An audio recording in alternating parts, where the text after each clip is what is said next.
sur la page. Alors, je demande pardon, parce que c'est vous n'avez pas compris bien. Et je vais à l'école de français pour la prochaine fois.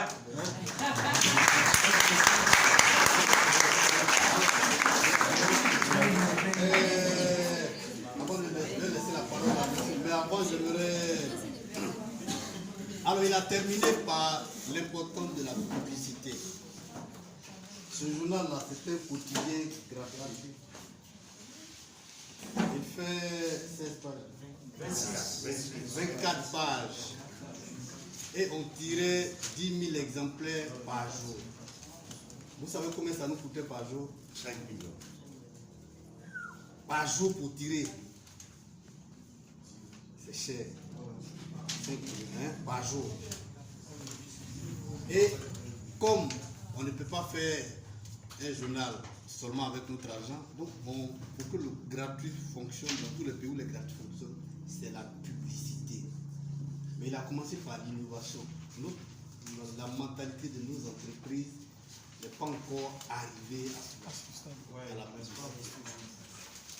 Nous, on a été, il y a 5 ans en arrière, on est allé trop vite en avance, on était en avance. Donc on a dit, bon, ok, comme la mentalité des entreprises, c'est pas encore pour la pub, etc. On va trouver un autre modèle économique. L'expression modèle économique, ça vous dit encore quelque chose. On va trouver un autre modèle économique. Donc c'est ça. Et puis il y a autre chose aussi,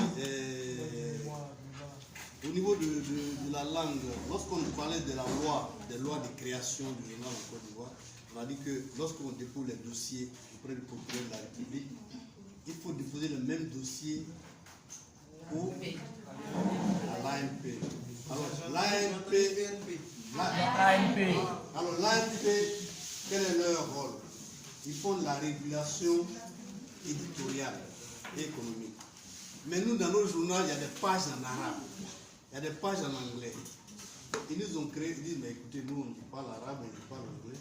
Donc, on était obligé chaque fois de traduire aussi les pages en arabe et en anglais pour leur envoyer, pour qu'ils puissent pouvoir nous suivre.